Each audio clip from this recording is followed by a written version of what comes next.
In this video, we're going to be taking a look at the city of Shreveport in the state of Louisiana in the United States. It's the second time we've looked at a Louisiana city on this channel. I did New Orleans quite some time ago. Definitely worth checking out. And if you're not familiar with the channel, on Old World Exploration, we like to look at the architecture and infrastructure of the past through an alternative lens. Not taking anything we're told about history at face value. Rather, we just look at the architecture and try to make it fit the population sizes for the time and the timeline that we've been given about history. So those things are being called into question here on this channel. And I like to start with the population demographics. So in Shreveport, we're looking at a modern day of about 200,000 people. We turn the clocks back to the turn of the 20th century, we're looking at a city of 16,000 people. Now, much of what I'm going to show you in this video is coming out of the 40-year period sandwiched around this turn of the century. And it's interesting when you see the level of skill of the architecture, especially in these smaller cities. Now, those population demographics beginning in 1850 for us at less than 2,000 people. So history will have you believe that the past is made up of this kind of story in this area, the Shreveport area. This is a depiction of what we're told are the native people that once lived here in such a manner, and that all of the architecture you're seeing was erected in a very short time by a very small amount of people. And as you get further into this research, you'll find that the story becomes laughable. Very difficult to believe.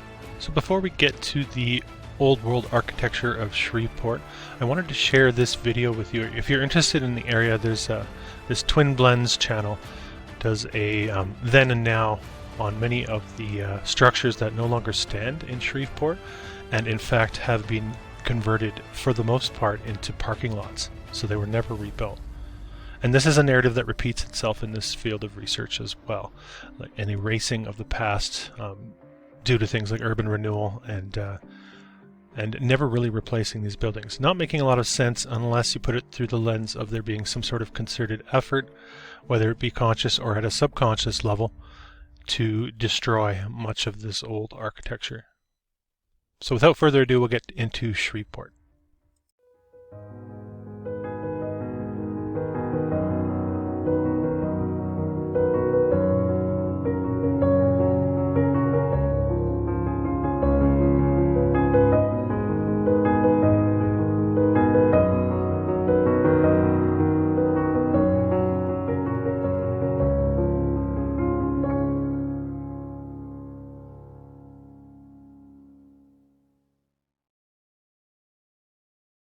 I want you to remember as we go through these pictures that there are only 16,000 people said to have been living in Shreveport at the turn of the 20th century. And at the time, what limited means that we are said to have had at our disposal to construct a lot of these. A lot of the technologies we're familiar with in the modern day, a lot of these building practices that have become so common for us, like hydraulic powered internal combustion engines, a lot of these electric motors, lasers, things like that. All of this really hadn't come about yet. Precision machining of stone, finishing of wood materials, all these kinds of things have been made a lot easier and quicker in the modern day.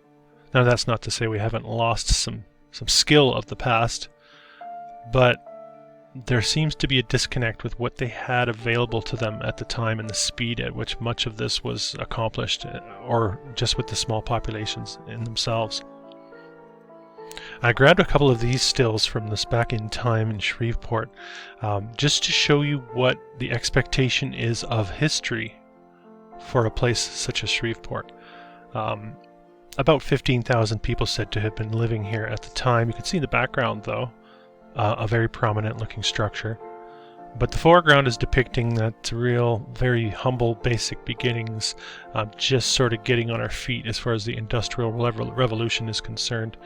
And it's my suggestion here on this channel that all of that is a historical misdirection. I think the education system was hijacked, and that our true history was inverted to favor those who lay at the top of the heap, if you will. A desperate means to retain perpetual power, which I think is coming to an end. But I think that's what we're dealing with here.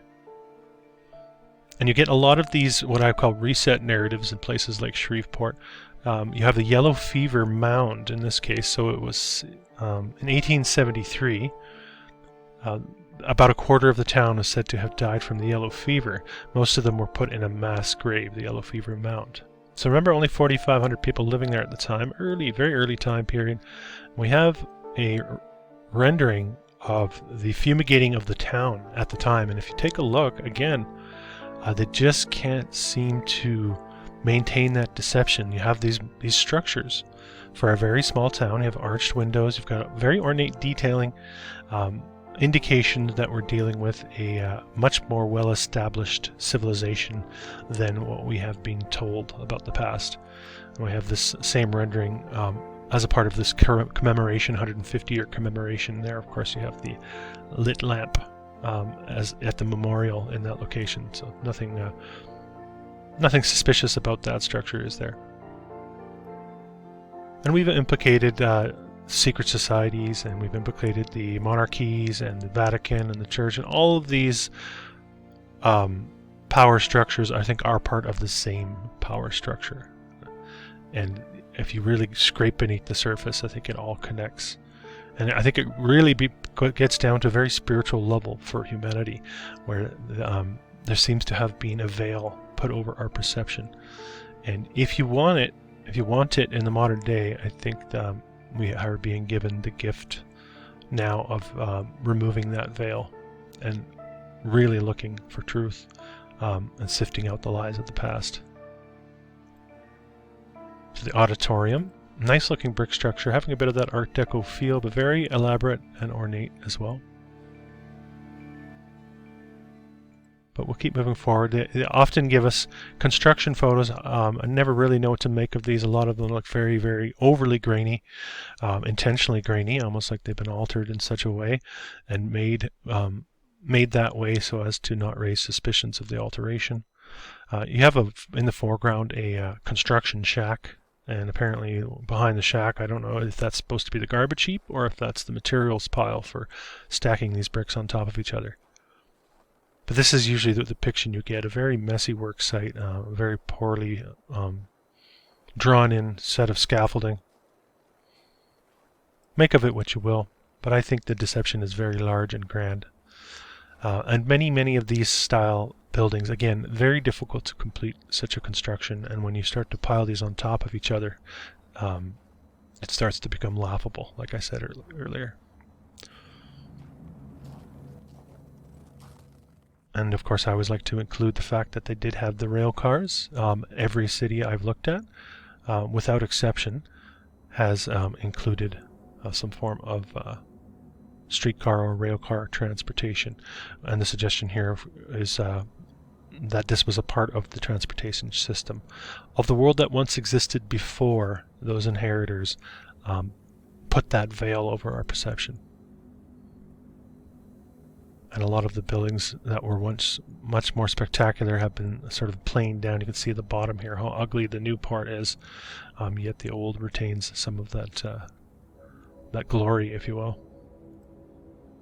Shreveport having no shortage of these, what they'll say are Victorian mansions, and I've mentioned this on the channel in the past as well, using the term Victorian to describe an era, as we do. I think that that's a bit of a play on words, and there's almost a gloating by this inheriting element of humanity over having victory over the world that once was. I think that's part of it. You can see the cityscape. We'll be looking at some of these structures moving forward. The post office and the courthouse, which of course no longer stand. No shortage of churches, like most places, again, that we look at. But a very high level of skill, and I think a lot of our talents and skills have been passed down, and I think so many elements of humanity, especially in the arts side of thing, are from what came before, and part of their goal is to erase that side of humanity. And of course we won't let that happen. But I think that's part of the attempt, is to make us more Borg-like and less unique and individual. And that's why you get people who will come across content like this and point their finger and try to shame what I'm doing here. I don't really care. I just would much rather have conversations with free thinkers, like most of you in my comment section are, and I really appreciate you guys for watching my videos and for commenting on the content. It really helps enrich my quality of life, and I hope other people's as well that get into this content. Opening this old world door and understanding that humanity was once much more than we have been told is very, I don't know, liberating. Maybe that's not the right word, but it fills you up inside, I think, and it reminds you to strive for something greater. And we thumb our noses at the likes of Darwin here on this channel. I think all of that is a part of the inheritor's deception. And you'll find, as in most of my videos, the timeline on the builds on so many of these fall into this final decade of the 19th century, or the 1800s. I think a desperate attempt for these organizations, or whatever you want to call it, to squeeze all of this architecture and infrastructure and discovery, invention, into a very, very short period of time, and make it really sound like a human renaissance, when really I think it was a, again, false start narrative attempting to portray our very ugly and primal beginnings, and how industrialization was the answer for us to shed that skin. I think that much of the technologies that once existed in the old world were inherited, altered, monetized. I think all of these things are on the table, if you will. The First Baptist Church, very interesting story here. So you have two structures. You have the one in the foreground looking like it could be a courthouse or a modest state capitol. And you have the tower building in the background, and they'll say that the, and this one they don't say it, but here, let me move forward. Here they tell us that the dome building was erected in 1907. In 1907, there's about 20,000 people living in Shreveport. Do you know, in your town of 20,000 people, do you think they would attempt to construct a church in this manner? We can't even do it today. And then they say this one was built in 1922. These, of course, no longer stand, neither of these. Much more to the narrative, though, very suspicious. And I just want to address two postcards that appear to portray the scene as we would think it was. I would like to remind you that much of this is snipped and clipped, and false backgrounds are put on, and I think we can't really trust what's being portrayed in a lot of these postcards as far as the background goes, and the neighboring buildings and all the rest of it. This makes me question, was this always here? And is this sort of a deception? Just things to think about. Nevertheless, a spectacular structure and an absolute travesty that this would no longer stand in Shreveport. First Methodist Church. Now this is quite prominent as well, and a strange story attached to this one. You see the postcard without the tower, now you see the church with the tower, and they have one of the narrative plaques to go along with it. And you can see here, this marker was erected in September of '95, commemorating the church's 150-year ministry. The steeple was added in 1972, we're told. Okay. And this is what I definitely call a narrative plaque. We see these all the time everywhere we go. And here's a look at that church with the steeple, and then we get some more strangeness to the narrative, which again just makes me think. I'm not saying that it didn't happen, I'm just saying it's weird. So here we have a tornado ripping off the steeple in 2009, and apparently it crashed into a car below. and they make a promise to the community to rebuild it bigger and better and all the rest of it. And then at the end of this, they say this is the second steeple the church has had to replace. The first was destroyed in a tornado that came through April of 2000. Now, which year is it? Because you saw on the plaque it said 73. Sorry, 72. So I don't know. It's just things to think about, I suppose. There seems to be so much to the narrative that repeats and overlaps and makes one think that there's an AI element to our historical narrative. The closer you look at it, the more digitized it becomes. So you have the old City Hall, 1924, very early time period. The City Market, built in 1894.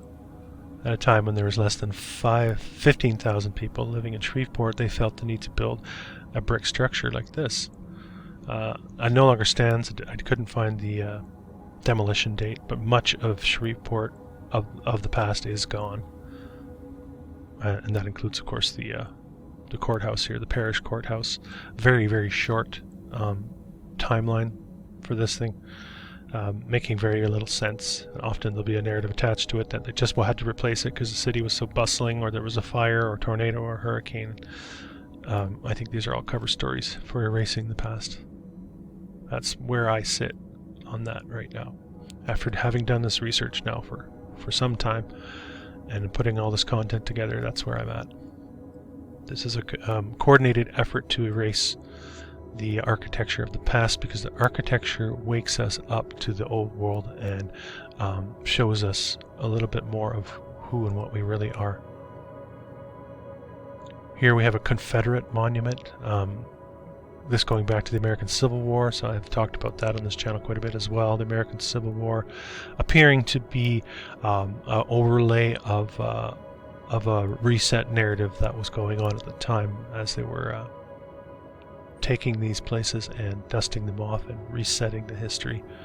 They put their stamps, often where there was once a fountain, they put their stamps like these monuments in these prominent energetic locations on the grid, all a part of inverting the energy grid. Here's a structure I could find nowhere else but the video I featured in the beginning. A magnificent looking large block of buildings. Another, just a taste of the type of architecture. And it's no wonder with the small population that so much of this had to be erased. The Dodd College, Junior College for Girls. Yeah, nice building, isn't it? There's a nice look at the street scene, and I can't quite make it out, but I would wager that the streets were all bricked up. A monumental feat for a very small population. The historical narrative paints the past as mud streets, really. But what I found in this research is that is not the case. And most places had these brick paved streets and these rail cars as a large part of the infrastructure. The old Elks home, I would imagine, I'm guessing that this has been decapitated and flattened, like many structures have. Don't know when. I think the lot was destroyed, a lot was altered along the way. So if they were left standing, I think there were many alterations to many of these structures.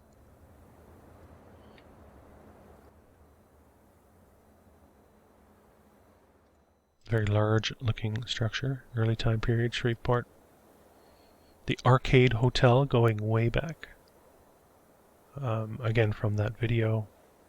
You see these turrets sort of on the side in the corner of the building. Very difficult, impractical way to build.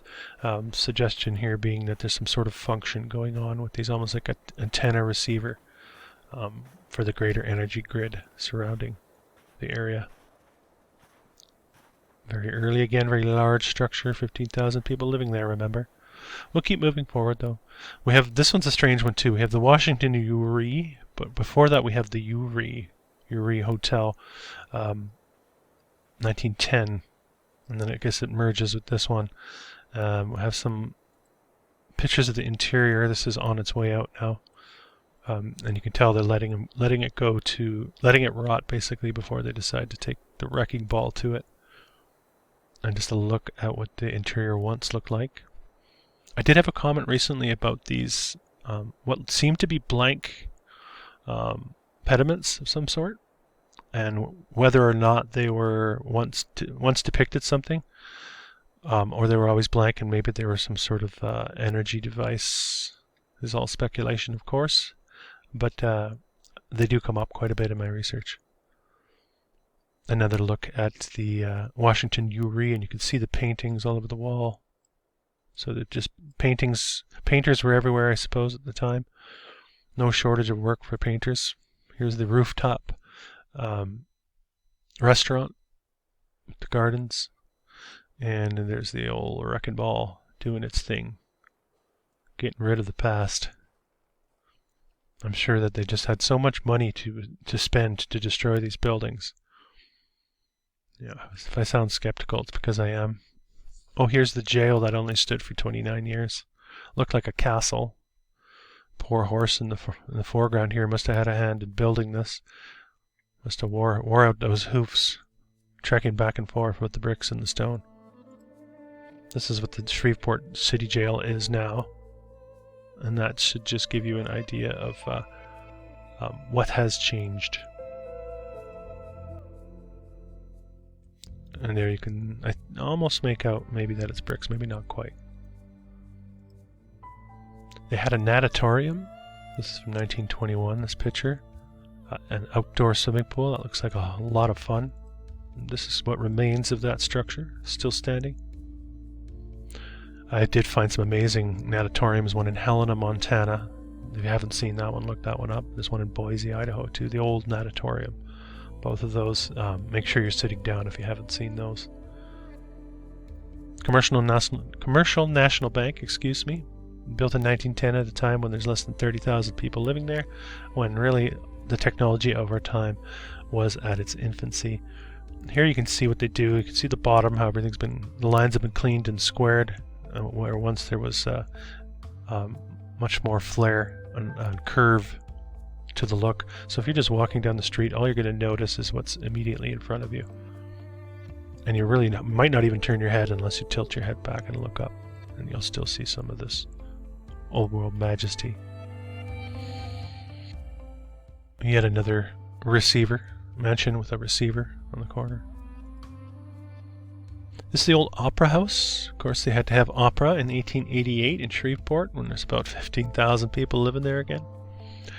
Also take note of how many buildings tend to overlap with each other in that same 15-year time period, and then keep doing the math to try to figure out how many people in the construction trades would there had to have been to make that make sense. And just a colorized look at that.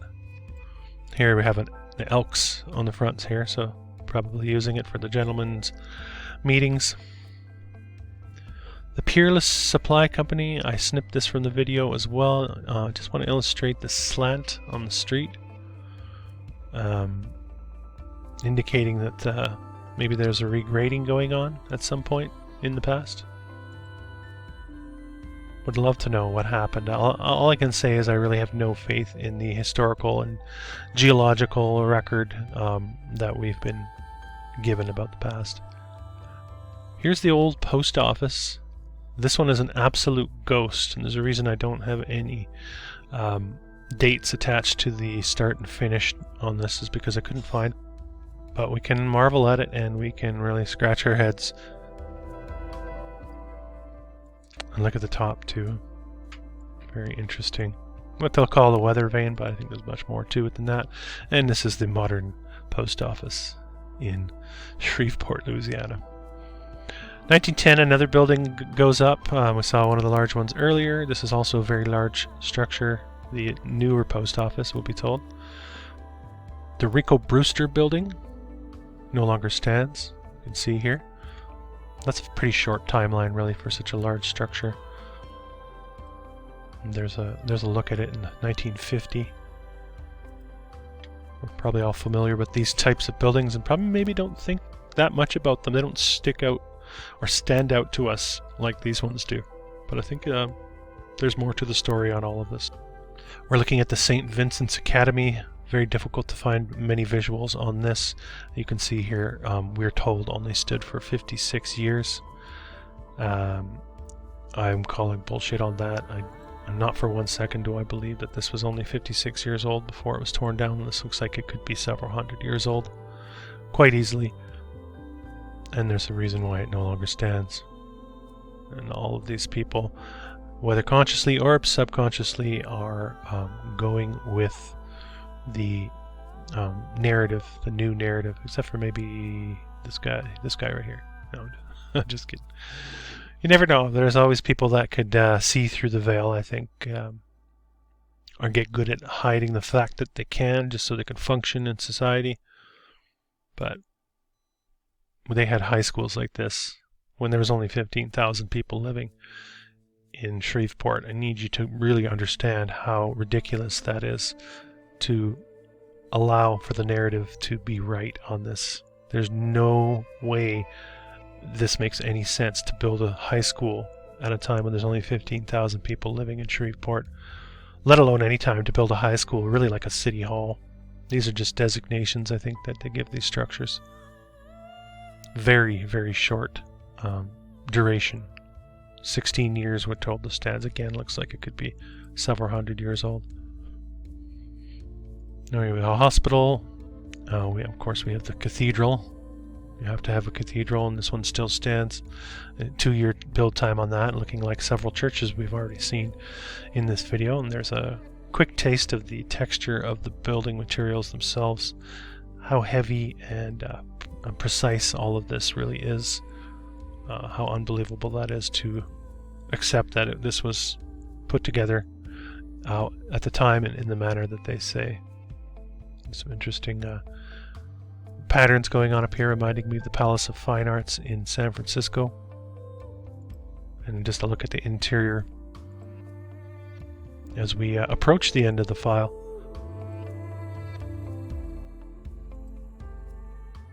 What are your thoughts on Shreveport, Louisiana? Do you have any suggestions in mind for other explorations?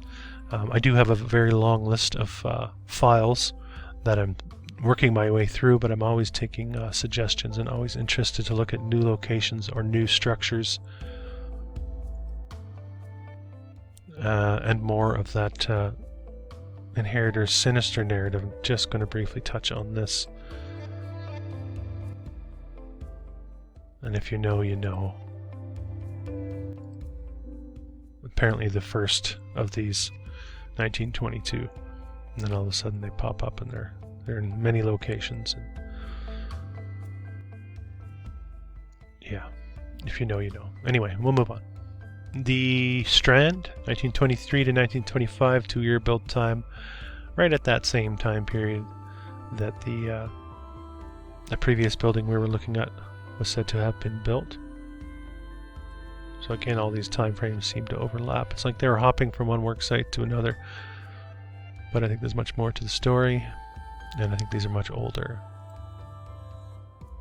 Just a quick look at the old Catholic Church again. Coming to the end, as I said, the Union Station. How many years is that? 72 years this thing stood. Of course, they have to fit a lot of these old train stations into the narrative that they laid out for us for that mode of transportation. But I think, again, this is all part of an infrastructure that was dug up and kick-started again. And I think that these were much older. And there's a reason why so many of them no longer stand. There is still quite a bit. And by the way, I am working on a third demolished old world buildings of North America, 101. That volume should be coming out later this year. This is 2025. If you haven't seen my first 2 books, 101 and another 101 demolished old world buildings in North America, I certainly recommend you, if you're interested in this content, certainly recommend you get those books. It's a way for you to support the channel. Another building going up in those same years, by the way. Massive structure. The YMCA. This is the YMCA in Shreveport. So it's just how they built in the 20s in Shreveport. And looking like it's getting close to the end of its sell-by date. Of course, it does still stand, but of course they have rebuilt a new YMCA, bigger, better, and no, not really. There's your modern architecture. I hope you enjoyed this exploration. Thanks for being here. This has been an old world exploration. If you're new to the channel, don't forget to subscribe, hit the thumbs up button, and comment. I believe we are in the process of remembering who we really are and casting off the shackles of illusion. Until next time.